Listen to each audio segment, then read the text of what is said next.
Happy Valentine's Day, everybody. So, we have a special guest coming on. It is Michelle Pippin. So, we are waiting for her to join the live broadcast. And we're going to talk to you guys about really like what purpose is for your life, because we all sort of wonder that at some time or another, right? So, I'm going to tell her to jump on. And we should be live together.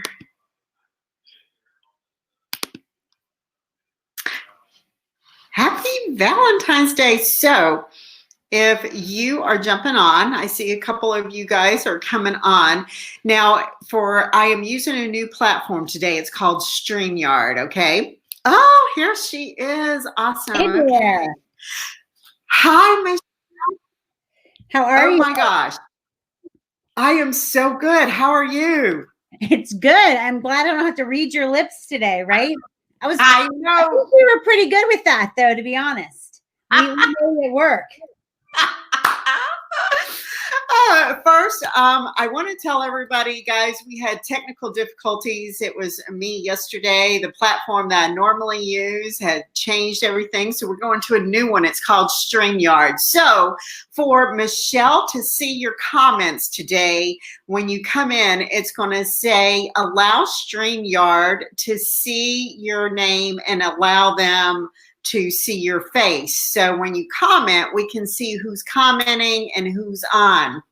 But everybody, I am so super excited. Michelle is not only an amazing business coach, she's been an amazing mentor to me.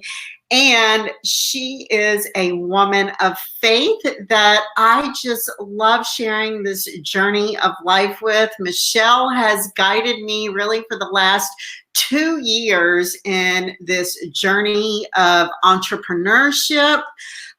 She has made me better as a person. And for you women who are in here, Fulfilled After 50, we created this a year ago. We're 1,000 strong now. It was so important for me to bring Michelle in here today for you guys, because for one, a lot of us struggle with our purpose. And what is our purpose? And Michelle is so good about, if you are looking at making a career change, for one. Two, you're looking at how to make your relationship or marriage strong. I know we're going to go into a couple of different directions here, but I just love everything that you have to share, Michelle. And I know that everybody here will get so much benefit out of a couple of things. For one is, how do we find purpose in life? Because a lot of people look for that as externally, when biblically God says that purpose lives already within you, right? And we look for it externally. So I would love for us first to touch on purpose, but also, can you please introduce yourself to everybody and just tell them who you are, how you started out on this journey, and thank you so much for being here.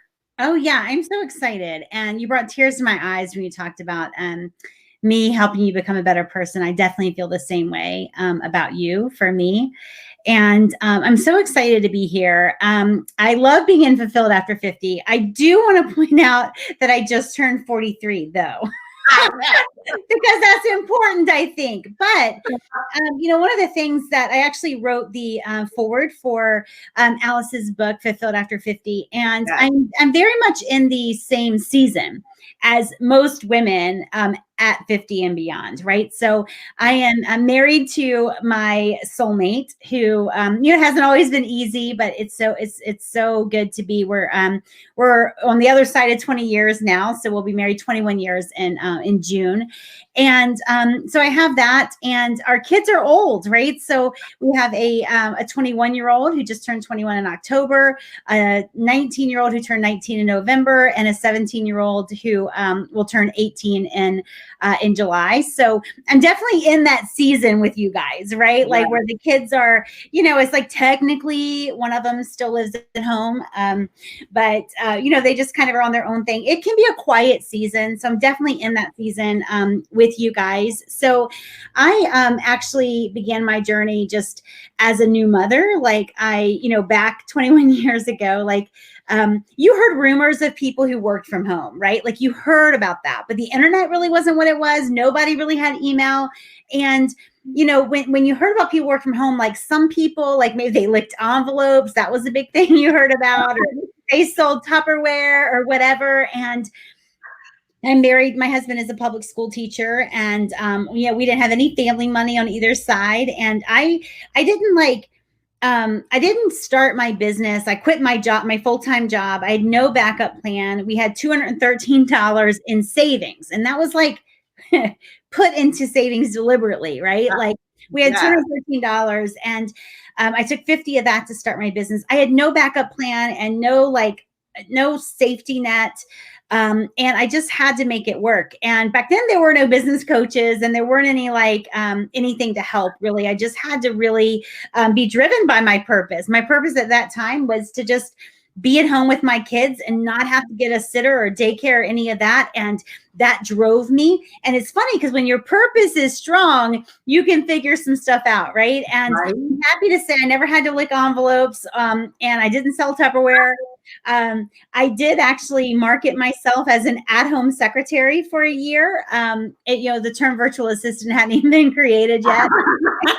So it was scary times, but I'm so glad that I did it. I've never regretted it for a second. I say I'm an accidental entrepreneur. Like I just set out to somehow make a living from home, just to cobble together a few income streams that would literally keep my lights on. And so I was able to do that. And when I found along the way, somewhere like, I don't know, 3 or 4 years into business, I started to get fancy, and I thought, well, I have a business, so I'm going to read some business books, and I'm going to really fancy this thing up. And I realized everything I was reading about starting a business, it wasn't true, right? It wasn't true for me. And I'm like, oh my God, no wonder there's an 80% failure rate in business, because everything we believe to be true about it, everything people are reading and learning is dead wrong. And at least it wasn't my experience. And so I finally got the courage to start talking about that. And I started dispelling the myths about being in business for yourself, or how to market, or how to sell, or get your name out there, any of that kind of stuff. And the more truth I spoke, the more people are like, wait a minute, that makes a lot of sense. I'm going to go listen to what this chick has to say. And I guess the rest is history, right?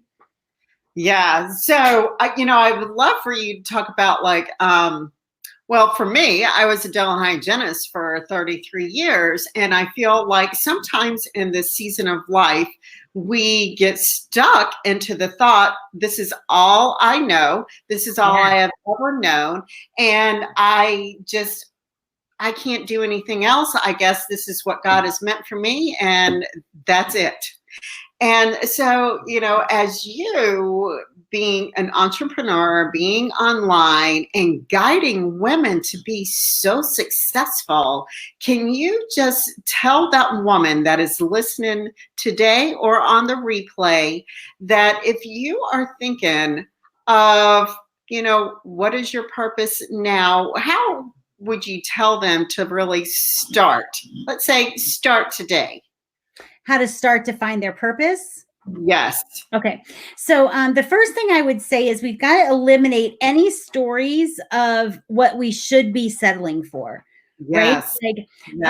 God didn't bring us here to settle, right? We were meant and created to be strivers, right? This is how we are designed by God as humans, right? It's not that we're never satisfied. It's that we were not made to just settle, just be like, Right. this is good enough, right? Like that was just not, you look at just, there's a verse in the Bible, I never know what verses are, but it says, even in creation, God's purpose and his character is revealed, right? So that Yeah. ignorance, in other words, like if you don't have a Bible, you still have a clue. You still have a clue to God's character and who he is. And we were made in his image, means we were made to create some stuff too, right? Like we were made. And when you look at it, God's creation, just like nature, right?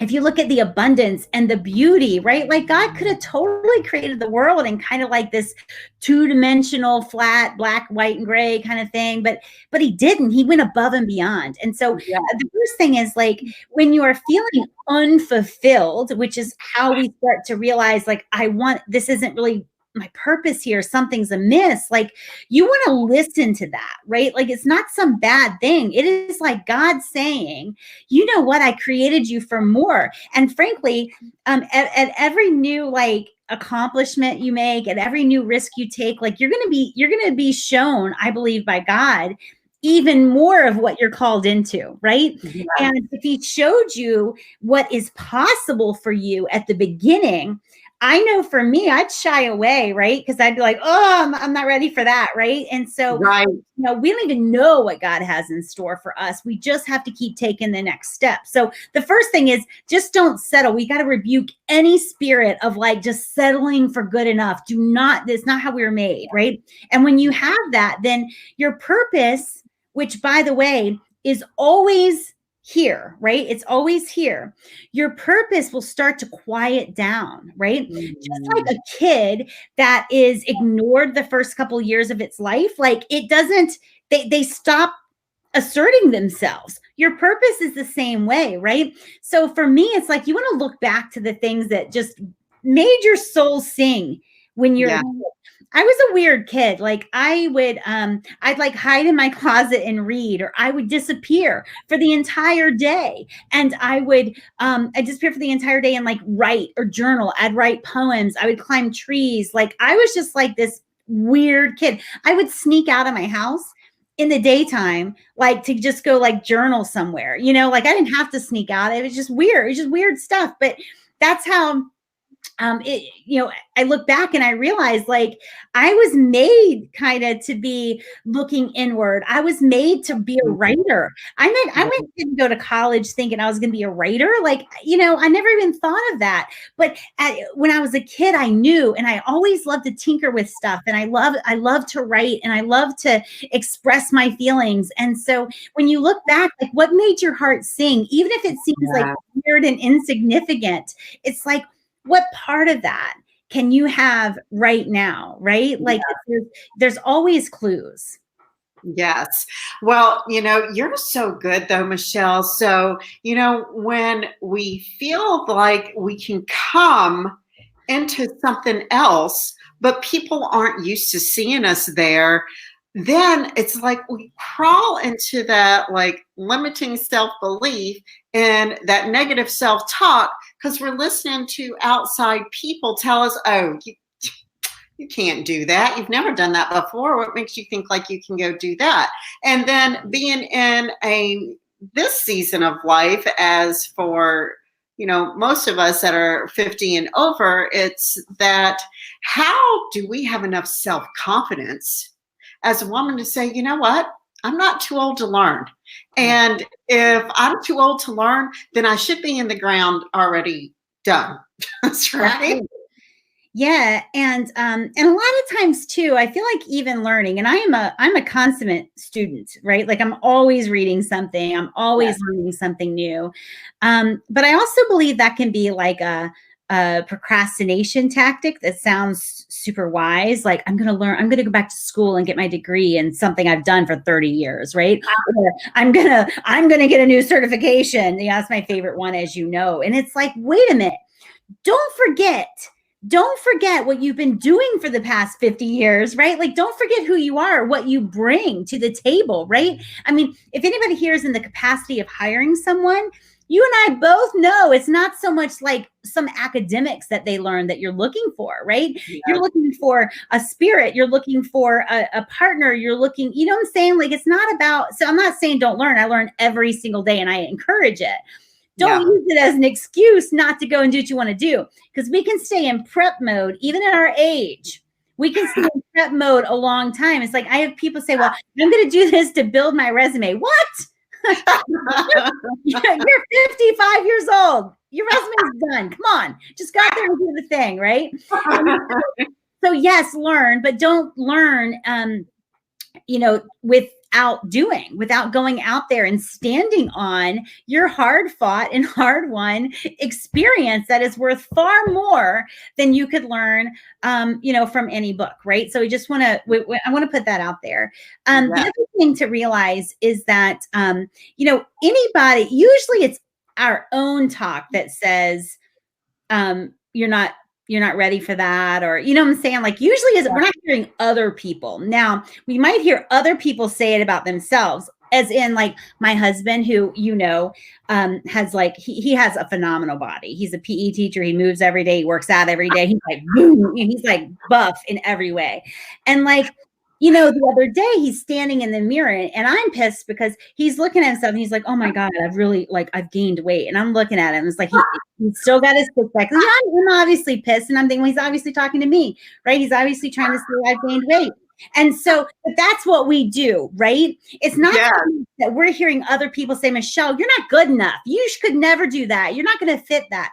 But we hear them saying about themselves. Side note, as women, we should not let any other woman hear us put ourselves down, because they're going to think what I thought looking at my husband, looking at himself in the fat mirror, right? And I'm like, we hear that and from other people and like, well, I must not be or whatever. So we just need to, we should not allow any other human, especially if we've got daughters, hear us talking down about ourselves or saying we can't do it, or geez, or I'm too old for that. No, that is sending a message that we do not want them to internalize. So don't be part of the chatter. The other thing too is, like, confidence is not something you're born with or not, right? Like, confidence is a muscle and you need to build it every single day. And every time, so you need to hang up like testimonials, maybe if you're in business, like, of things that you've done well, well with throughout the years. You need to do things that build your confidence. You need to learn to trust yourself. Start with small stuff if you have to, but learn to trust yourself and deliberately work your confidence muscle every single day. I love that. Yes. So can you tell them, like, what is your routine, Michelle? Like, what do you do to, for one, just armor yourself in the morning when you get up? And then what do you do as a self-care ritual for you? For one, today is Valentine's Day. So, we're going to touch on a couple of things because, for one, I want you to know this is going on Fulfilled After 50 podcast as well. So. Oh, good. I didn't know that.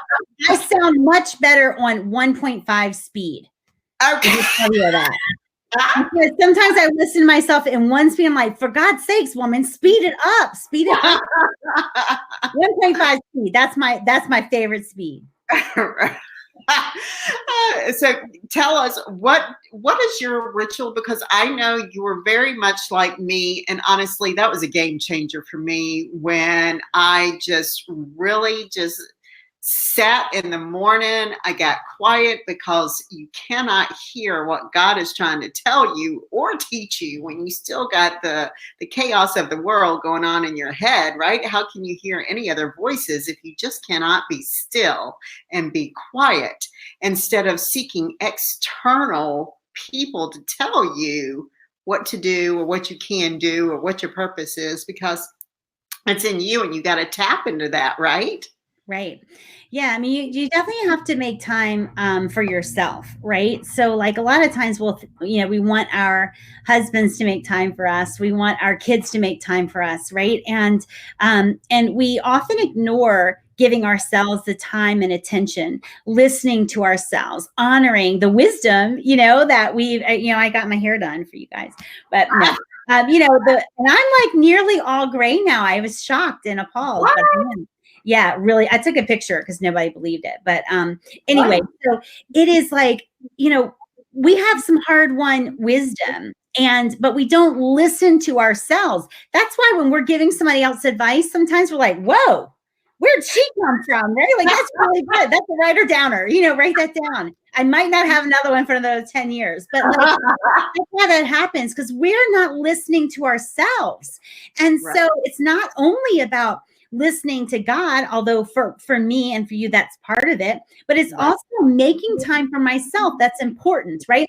And self-care doesn't always have to be massages, although definitely I do those, and getting your nails done for me, like chiropractic care and reflexology. Like, I'm kind of a crunchy granola type, like that's my thing. But it's also just some quiet time and honoring like what you need to be at your best. For me, silence and solitude, that's when I'm at my best, right? Like, if I had to like network to grow my business, if I had to show up in person, if I had to do stuff like that, I would not be as successful as I am. I had to honor myself as part of my own process. So my morning routine is really easy. I wake up and I definitely don't have that external stuff coming in. Like, I don't cut the TV on. I don't listen to podcasts right away. I don't even read anything but the Bible right away, right? Like, so I grab my coffee, and that's just kind of like letting the morning like open up to me. I have my coffee. Also, pretty severe caffeine addiction, which I acknowledge and am okay. I have totally accepted, and I'm okay with it, right?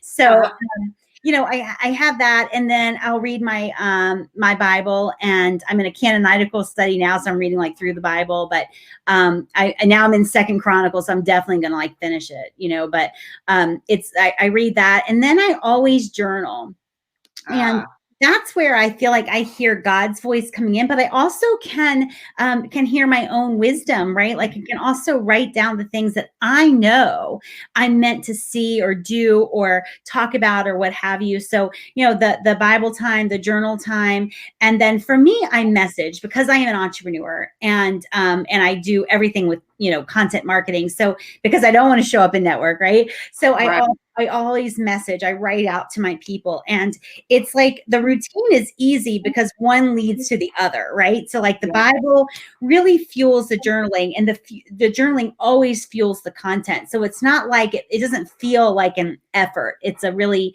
easy process. And I love starting my day. Those are like my big rocks, I guess, I just feel very settled after that. Like, I've done my spiritual work. I need to probably add some physical stuff in there, but I've done my spiritual work. I've done my self-care, like journaling. I've done my marketing for the day. Like, it seems simple and easy. And, for us as women, like, the world comes at us. I was talking to somebody today, and I said, it almost feels like, when you see the seagulls dip down into the ocean, and they take fish and they do this. And I mean, there were times when I felt like, and still times I'm sure I'll feel like this again, but where I feel like that was my life. Like, the birds just flew in out of nowhere and took bits of time, or, what I'm saying? And like, we've all felt the way. It feels like the day just went by, but I get my main stuff done before the day starts. And in that way, I'm consistently making progress in all the important areas.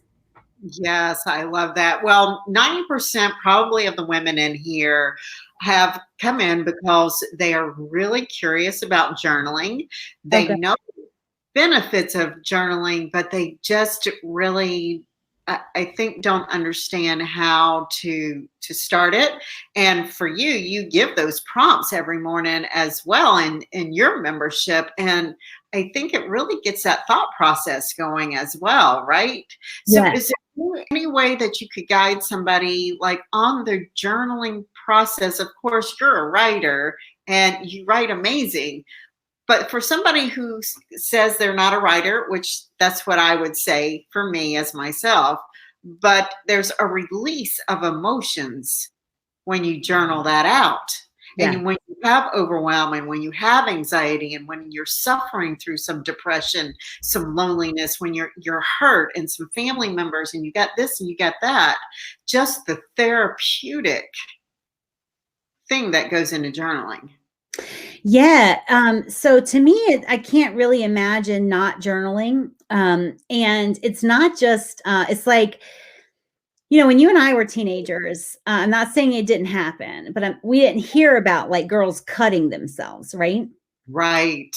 And I think one of the reasons, like back then, diaries were big, right? Like, and I mean, Right. I don't know what your diary was like back then, but sometimes you're just mad. You're like, and you're writing so hard, you're tearing the page, right?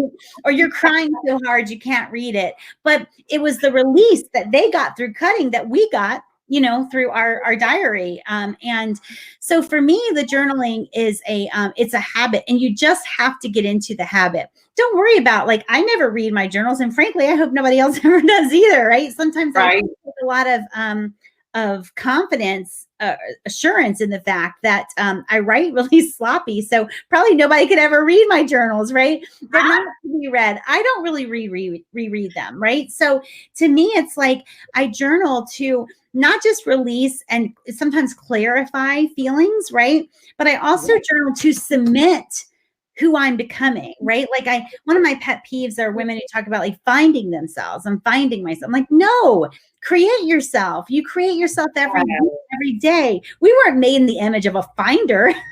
We were made in the image of a creator, right? And so Yeah. every day I create myself new. And sometimes I have really challenging days coming up. It's like, I will literally journal on who do I need to be today, right? Like, who do I need to be? This isn't about multiple personalities. This is like, who is the woman that needs to show up today in terms of she's already in there, but like I need to make sure that I'm clarifying the energy that I'm attacking my day with. I need to make sure that there are, emotions that are not being ignored and like gonna, rear up some other time. So if you're not journaling, I would really encourage you to just like start with something super basic, like I am statements. Remind yourself who you are, right? I am bold. I am empowered. I am free. I am loved. I am chosen, right? Like I am determined. Even if it's like I am angry, I am hurt, like whatever it is, right? Journal that out so that you have clarity and that that it's released from just kind of your central nervous system, really, I think. And that's why I do like the pen to paper. Some people journal on a computer or whatever. I do pen to paper. And I think central nervous system wise, it really does help. Whether anybody can read it or not, whether it makes sense to anyone, it just is a great habit. I'm trying to think of some other like journal prompts that besides the I am. Oh, another good one is I choose, right? I choose. Yeah. That's another good one. So you can start these every day. Pick one, I am or I choose or both of them, right? Yes. Yes. I love that. One of the last things I want to hit on with you is because we really couldn't stream yesterday in this group, but you were so amazing on love, marriage, and relationships. Again, today is Valentine's Day. So I do want to just hit on that just a little bit with you because, for one, sometimes we don't plan what life throws our way. And sometimes some of us are in some toxic relationships and we feel like we're trapped and we have to stay in that. So I just wanted to touch on it for one, because I am in a second marriage myself, but Ricky and I have been married for 19 years now. And my first marriage, it was toxic. And I really felt like I was going to be in a mental institution if I didn't get out of it. And my kids would not be who they are today to stay in it. But for you, even though, I'm a woman of faith and I struggled with that and I felt like it wasn't biblical for me to have a divorce. Divorce didn't come in my family.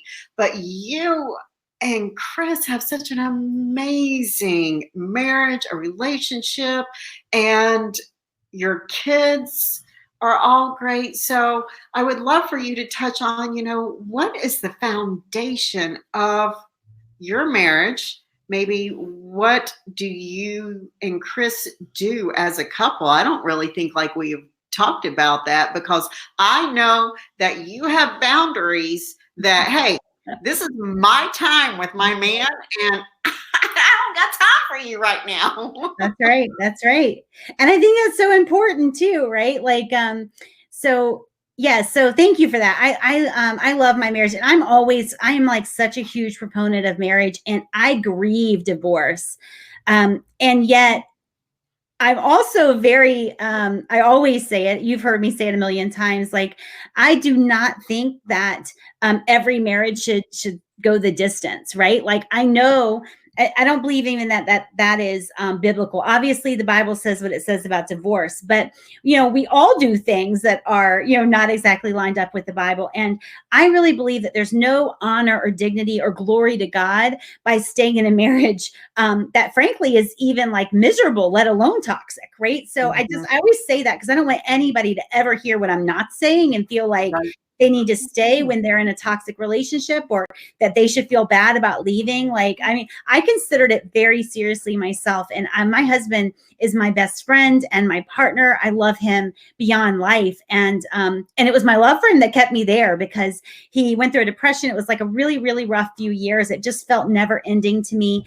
And we came very close to divorce. And on this side of it, I'm just so thankful that that we didn't. But it was our foundation really. One, it's so funny because he and I are so different. Like, he's super organized and a little bit like OCD, and he's the one who cleans the house. And like all these women talking about the broom challenge, like, and I'm like, I don't know where the broom is. Do we have a broom? I assume we have a broom. I wouldn't know where it is. Or like my friends, my best friends, like, emailed in a group text, like, hey, I need to buy a new vacuum. Which one should I get? And I'm like, seriously, like, come on. What do you say to that, right? No. But we're very different. We do have a really strong foundation. It's funny the ways that we're the same. We both love, the simple things. We love a simple life, right? Like, we love an uncomplicated life. And so, we do have the foundation of faith. Like I said yesterday, like, as we grow closer to the Lord, we grow closer to each other, right? Like, that's kind of the way God made that work. Sex has been really important for us. Like, even when we had nothing else, like, we were at each other's throats, but sex really served a great purpose for us. We both enjoy it. We, I think, have the same appetite in that regard. Like, God totally has blessed that area of our marriage.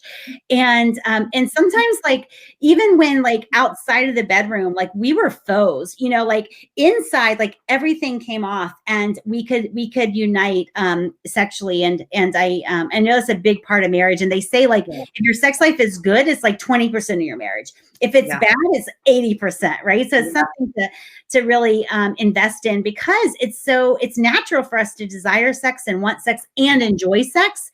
And so it can be a great, like, bridge when your marriage is going through, over troubled waters, right, in other areas. So that's been really good for us. But also seeing each other, like, just seeing each other, and seeing him for who he is, and not who I just want him to be or expected him to be. But that was a big thing for us. Like, I think I said, I don't even know if it was here or somebody else today, I said, we spent a lot of years in our marriage, and we were in marriage ministry, and there are some pretty strict rules, I guess, that people talk about in marriage ministry. And we'd always drive home feeling like, man, we're not that way. Like, is that, you think that's okay, or whatever? And we spent a lot of years, like, him thinking that he should be, like, more the financial provider, and I should be more of, like, the domestic partner. And, and, like, we had all these things. And when we finally just, like, shed all of that, and, like, God brought us together. And when we shed, like, those other expectations and just saw each other for who we were and really settled into that, it changed everything in our marriage. I think it really helped alleviate his depression, and it certainly helped our marriage. Yeah. So when you feel like, sometimes we get comfortable too. We're with somebody for a long time, you just get, like, comfortable. So therefore, you don't really try as hard as you should. So if you're trying to bring the spark back, and, I know that sex is a big one for that. Like, is there anything, like, you guys do for each other, like, to show that kind of affection? Yeah, I mean, I think obviously we talked about love languages yesterday, and everybody's different, right? Chris and I, both of our primary love language is physical touch. So we are really excited. We're glad about that. But, seeing your husband and knowing, like, what he wants, and sexually, like, people, we could go into, like, talk to a sex therapist or, go into different websites or, whatever. But it's like, the truth is you should know your man, right? Yeah. And we Yeah. should take some pride and curiosity in that. It's not about being the best lover or a sex partner for your husband. It's about becoming that, right? Like I Right. take great pride in exploring Chris, and the same he does for me. Like I take great pride in that. It's not something of I've got to be a certain way. It's like I'm always exploring him and what he loves. And so that can be certainly, erotic, but it can also be, outside of the bedroom, right? Like it can Right. also be just, like as an example, we'll go and get a couples massage and Chris will want them to massage his head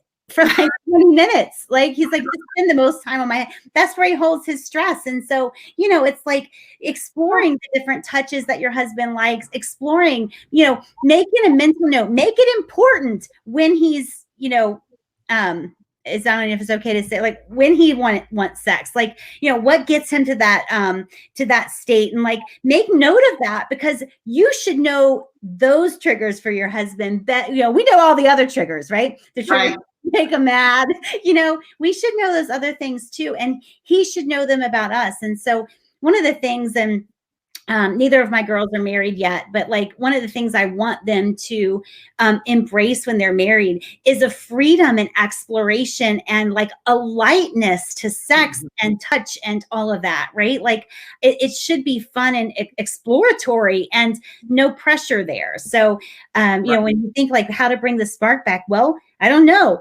but what Right. really likes, and you can start paying more attention to that, like what really gets them going, and start to be more verbal about what you need as well, and make it fun, take the pressure off. Yeah, I found it very interesting in church one Sunday that our pastor, he says he does a lot of marriage counseling, and one of the things he says is the one thing I hear when they come in is he or she does not make me happy anymore. And he's like, that's not their job. That's right.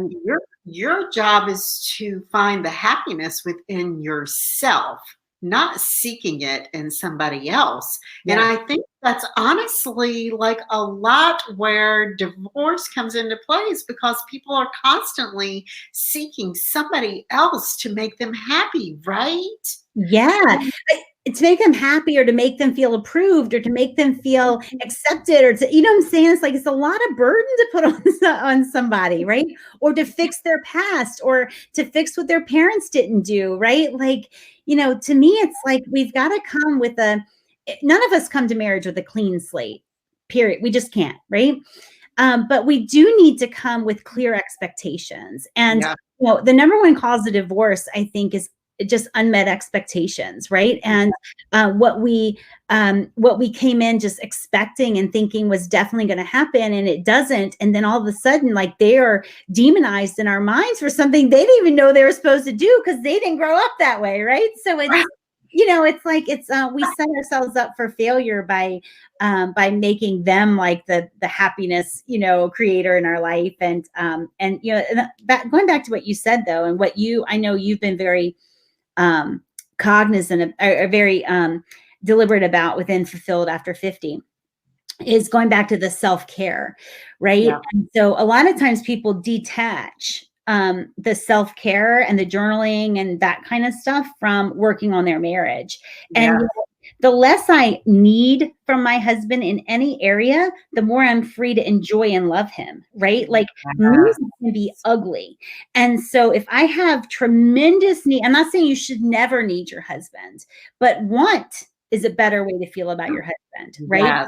And so, like, for me, it's like, part of this is like, it helps my business and it helps content marketing and all this, but also it allows me to come to my husband unencumbered by a bunch of emotional need. Now I still sometimes do, right? Like, so like, I gotta unload here, but as a general rule, I want to take care of myself so that I'm free to just love my husband, right? The way we started, that's how we started in marriage.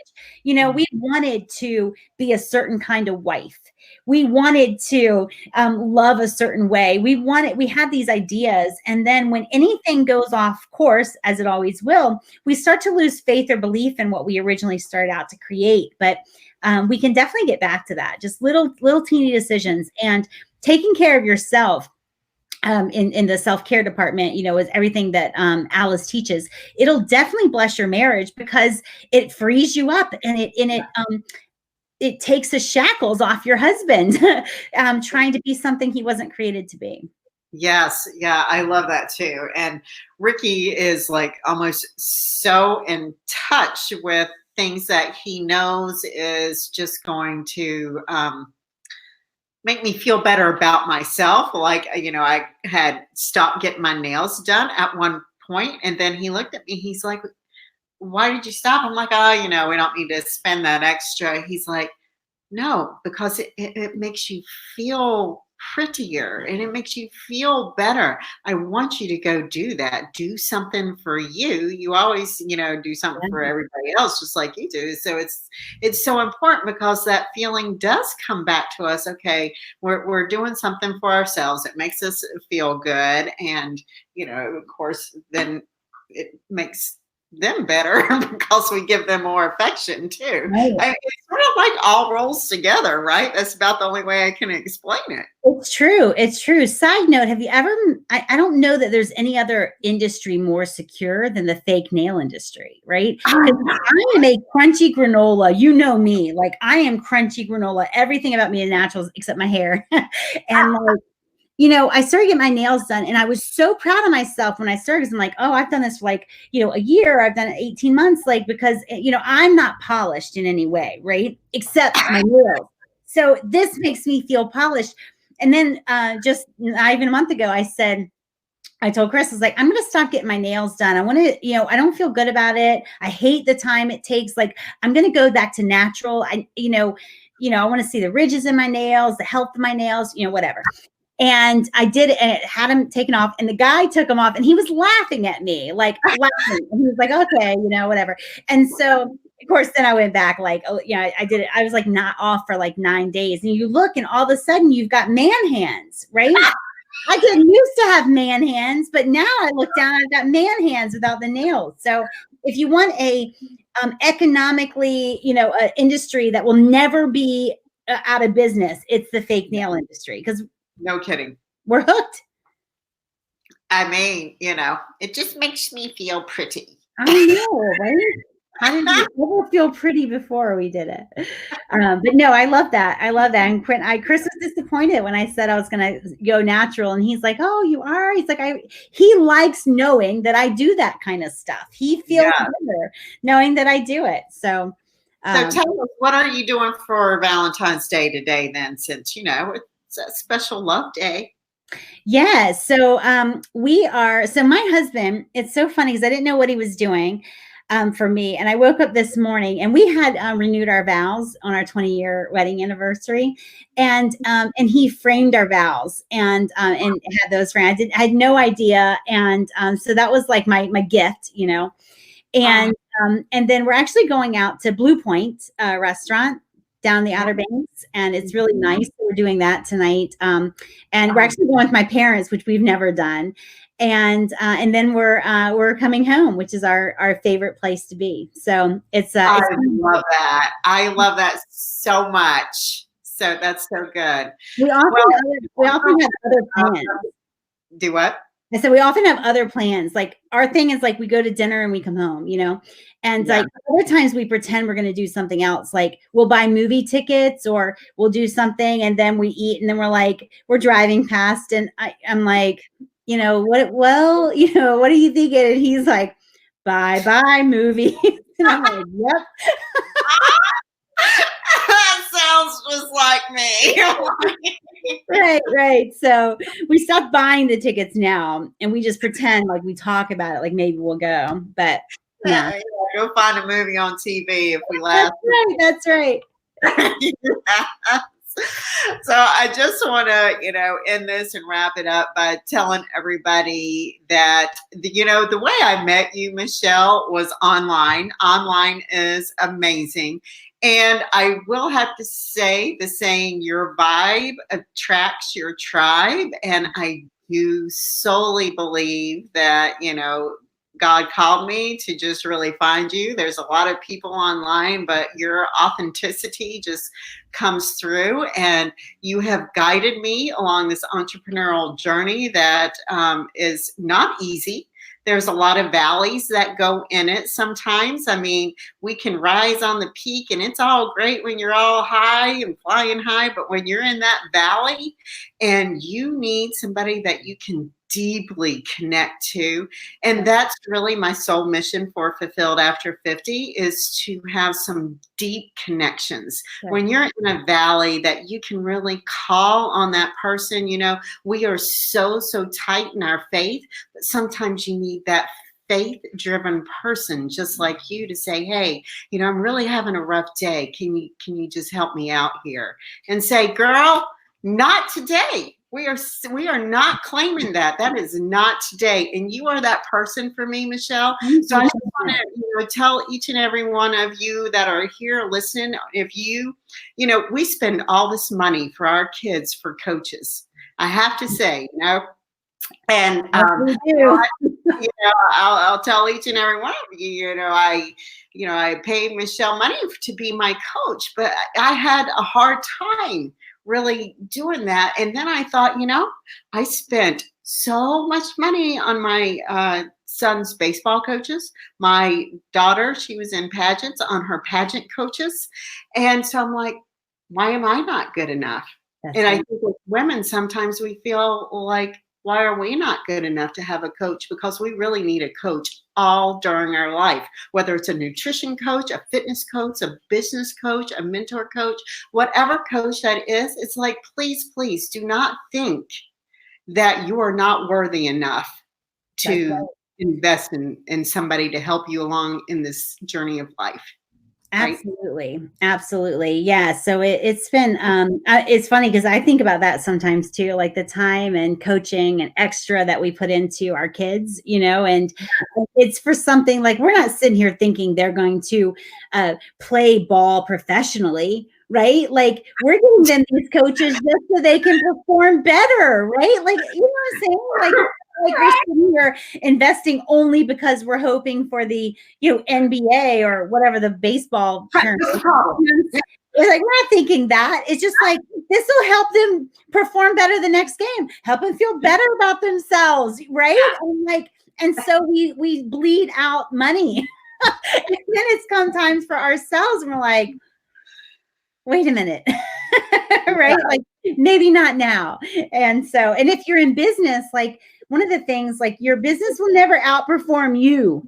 So it's important to invest in you. Otherwise it won't outperform you. Your business is going to be limited by how you grow. So exactly. So please tell them where they can find you, your website that you have, or if they just have questions about so many things that we just touched on today. I would love for you. I know they'll have questions later. Yeah. So definitely, I'm most present on Facebook. So it's facebook.com/women who wow. So definitely connect with me there. You can message me privately there at m.me/women who wow. And so I think Alice joined Women Who Wow maybe 2 years ago, I think. Right. So any of you guys who want to join, I'll give you Alice's rate. I'll have to figure out what that is, but it's much higher now than it was when she paid. So just message me about that, and but message me about any questions that you have or anything that you think I can help you with, or even if you just need a word of encouragement, right? So definitely stay in touch and connect with me there, and stay plugged into Fulfilled After 50, because it is something that is definitely created to give people and women of a certain age exactly what we don't get anywhere else, right? Like, and so it's the same as like now how we take supplements, right? So we take supplements because we don't get any more from our food what we need to perform optimally, right? So it doesn't mean like I am weak as a cook. doesn't necessarily mean I'm weak as a cook, you know, because I take supplements. What it means is our world is no longer set up in a way where I would get those naturally from just engaging in the environment, vitamin D from the sun or from our food. We have to supplement. And our world moves too fast to get what we're intended to get in terms of connection and ceremony and some advice. You know, we're not getting that. And so it's natural and responsible to supplement with groups like the Fulfilled After 50 group, right? Like I view it very much the same way you would view a supplement line. Doesn't, you know, it just means that you're taking responsibility for your life and your health and your relationships and all of that. So if you're not already a paying member of Alice's, definitely it's worthy of the investment. Yes. And after we end this, if you wouldn't mind just dropping your Women Who Wow so they can know and just go straight to that. Great. But thank you so much, Michelle. I love you so much. You are such a dear, dear friend, a mentor, and a coach, and just a wonderful human being, but a wife and just a wonderful, faithful woman. I love you so much. So thank you. Thank you so much. This was so fun, and much better when I can hear you. There's always that. I know, right? Have a happy Valentine's Day. Thank you, you guys too. I'll see you later. Okay, bye.